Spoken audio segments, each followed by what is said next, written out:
Jak to jest często u nas, że zwłaszcza jako liderzy wychodzący z branży technicznej, my wiemy lepiej. To jest bardzo popularny, bardzo częsty błąd, że mamy po prostu jakieś założenia i z tymi założeniami wchodzimy w dyskusję. No, nie lubimy coachingu, więc sami nie chcemy go stosować, więc się wymądrzamy. A może właśnie trzeba spróbować, bo skoro cały świat to robi i to działa, to sprawdźcie u siebie. Oczywiście to nie mogą być pytania typu, no dobrze, to czy nie uważasz, że mój pomysł, który jest taki, a taki, będzie najlepszy? Leci. Coś do picia masz, to się napij, bo tam zaczynasz mlaskać.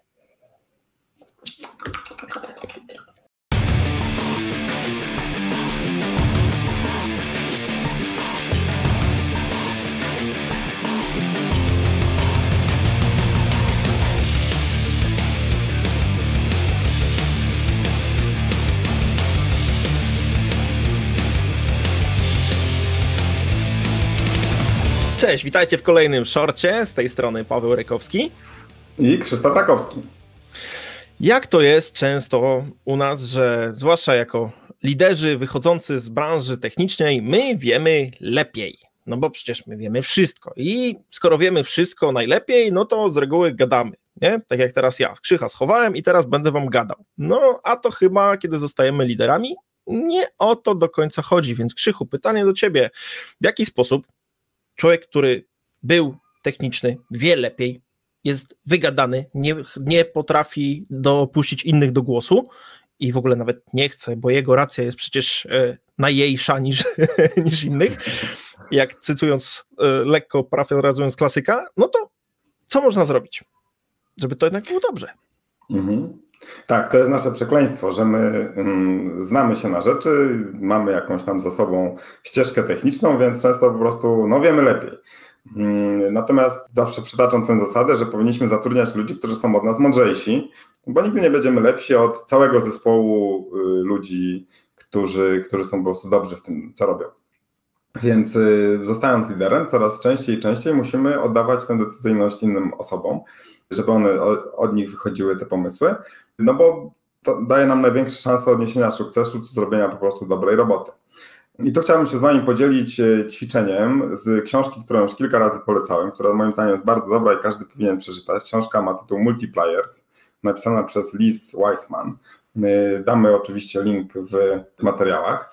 I ona proponuje kilka takich wyzwań, które pozwalają właśnie wyciągnąć to najlepsze z naszych ludzi, że stajemy się tymi multipliers, czyli takimi, którzy pomnażają potencjał, pomnażają umiejętności naszych ludzi, a nie jesteśmy diminishers, czyli takimi osobami, takimi liderami, którzy tam pomniejszają, niszczą tę inicjatywę, te dobre wyniki pracy naszych ludzi.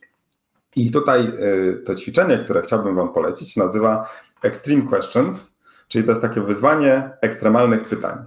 I zachęcam was, wręcz rzucam wam to wyzwanie, żebyście spróbowali na kolejnym spotkaniu z waszym zespołem, kiedy na przykład trzeba podjąć jakąś decyzję, przedyskutować jakiś problem. Na czym to wyzwanie polega? To wyzwanie jest bardzo proste. Wszystko, co mówicie, musi zakończyć się znakiem zapytania. Czyli nie możecie, tak jak mamy to w zwyczaju, mówić, dobra, okej, to zróbmy to tak, zanim jeszcze kilka innych osób się w ogóle wypowie. Albo nie możecie po prostu od razu przechodzić do konkluzji, tylko celem jest to, żebyście jak najwięcej się dowiedzieli, żebyście wydobyli pomysły z waszych ludzi. Oczywiście to nie mogą być pytania typu, no dobrze, to czy nie uważasz, że mój pomysł, który jest taki, a taki, będzie najlepszy? No bo wiadomo, jaką wtedy odpowiedź usłyszycie. Tu chodzi o to, żeby to były pytania wydobywające z waszych ludzi pomysły, pytania, które kwestionują status quo obecne, pytania, które zachęcają właśnie do poszukiwania różnych innych rozwiązań. Czyli to też nie mogą być pytania takie tak lub nie, no chyba że one gdzieś prowadzą dalej. I jakie są zalety takiego postępowania? Po pierwsze, pozwalasz ludziom, którzy biorą udział w tym spotkaniu, lepiej zrozumieć problem. Po drugie, ty zrozumiesz ten problem lepiej. Po trzecie, bardzo możliwe, że masz jakieś założenia takie wewnętrzne. To jest bardzo popularny, bardzo częsty błąd, że mamy po prostu jakieś założenia i z tymi założeniami wchodzimy w dyskusję. Okazuje się, że możemy bardzo często po prostu nie dostrzec jakiegoś problemu, który tam był, czy jakiegoś drugiego dna. Często też, jeżeli dyskusję poprowadzisz pytaniami, to może się okazać, że osoby, z którymi rozmawiasz, same zaczną znajdować rozwiązania tych problemów. I bardzo często wpadną na te same pomysły, które ty byś miał, albo nawet na lepsze. No i to jest oczywiste jedna z takich podstaw dotyczących zaangażowania, że ludzie są bardziej zaangażowani, jeżeli sami wpadną na jakieś pomysły i sami wymyślą rozwiązanie, niż jeżeli ty przyjdziesz do nich z rozwiązaniem gotowym, czy narzucisz im, co mają zrobić. Nawet jeżeli to jest dokładnie to samo rozwiązanie, tylko po prostu oni nie przeszli tego procesu dochodzenia do tego rozwiązania samodzielnie.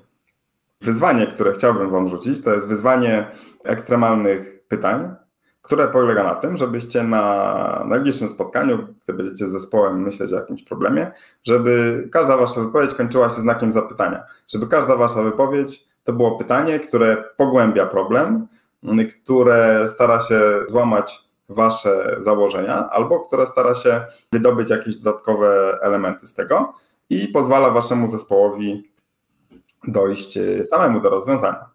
Spróbujcie tego i zobaczcie, jak to wam wyjdzie. Jesteśmy ciekawi waszych opinii. Napiszcie w komentarzach, jak wam poszło. Dokładnie, bo to jest bardzo ważne, żeby przetestować. Więc nie wierzcie nam na słowo, ani jedno nasze słowo nie wierzcie, sprawdźcie sami. Ze swojej strony powiem, że to jest bardzo dobry trik pracy takiej coachingowej, której to też jest ciężkie, ponieważ o tym mieliśmy odcinek z Adamem, więc podlinkujemy tutaj odnośnie coachingu, ponieważ no to jest ciężkie dla liderów, którzy wychodzą z branży IT. Coaching to jest takie, no wiecie, no ciężko to nazwać, nie? Żeby nie powiedzieć słów tak bardzo cenzuralnych, że będzie trzeba je wypikać. No nie lubimy coachingu, więc sami nie chcemy go stosować, więc się wymądrzamy, a może właśnie trzeba spróbować, bo skoro cały świat to robi i to działa, to sprawdźcie u siebie. To jest. Powodzenia. I widzimy się za tydzień we wtorek. Cześć! Cześć!